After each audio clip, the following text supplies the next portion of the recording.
Une structure lointaine potentiellement extraterrestre, une planète avec des anneaux plus gros que ceux de Saturne, ou encore l'ISS en Lego qui est actuellement dans l'espace. Bref, aujourd'hui on va voir les 4 objets les plus insolites dans l'espace.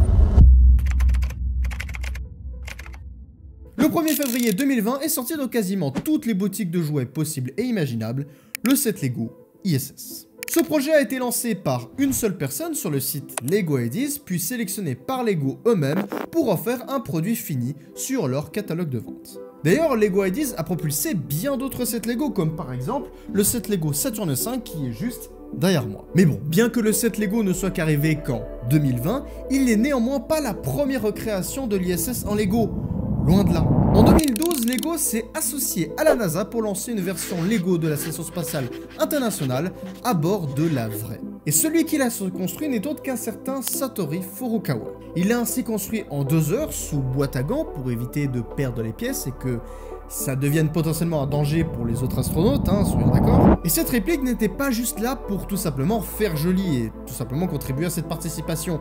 Et dans les faits, elle a aussi servi dans le but de vidéos éducatives sur l'explication de comment est la vie en apesanteur à bord de l'ISS. Bon, malheureusement depuis, le set Lego n'a pas vraiment refait surface, il est actuellement quelque part rangé dans la Station Spatiale Internationale, et Satoru Furukawa, de son côté, il a effectué pour l'instant son dernier vol à bord de Crew Dragon en août 2023. Cette réplique miniature était intrigante, mais n'est rien à côté du prochain astre qui est beaucoup plus imposant. Toujours en 2012, un groupe d'astronautes découvre à 430 années-lumière de la Terre une planète nommée JIS 1407b qui va beaucoup intriguer les scientifiques. Pourquoi, me direz-vous? Eh bien parce que c'est tout simplement le premier astre à posséder des anneaux en dehors de notre système solaire. Elle sera ainsi qualifiée de par cette particularité de Super Saturne. Et pour cause, parce que juste, regardez-moi la taille de ces derniers. C'est juste démentiel. Saturne à côté, mais c'est littéralement presque une poussière à ce niveau-là. Rien que pour vous dire, les dimensions sont estimées à plus de 200 fois plus grands que ceux de Saturne.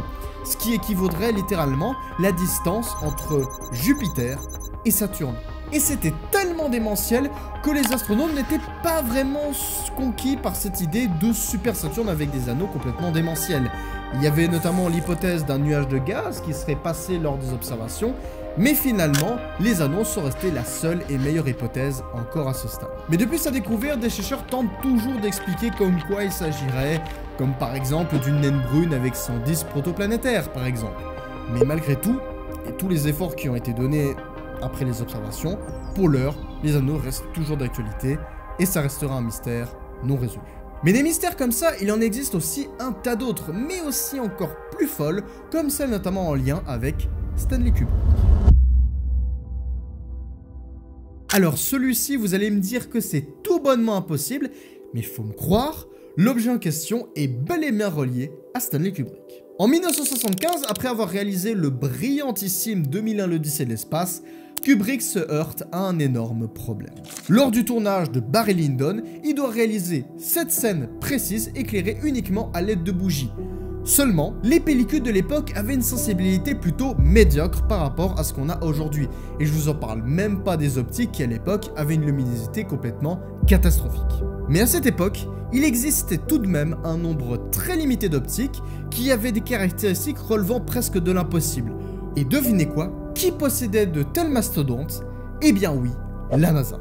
À cette époque, elle possédait des Zeiss Planar 50 mm f/07 utilisés dans le cadre des missions Apollo pour prendre des photos de haute qualité pour l'époque. Mais après que la NASA l'ait aidé avec ce prêt optique pour le tournage de son film, Kubrick se verra ainsi enrôlé dans l'une des plus grandes théories du complot de cette époque, le Moon Hoax, mais je vous en reparlerai dans une autre vidéo.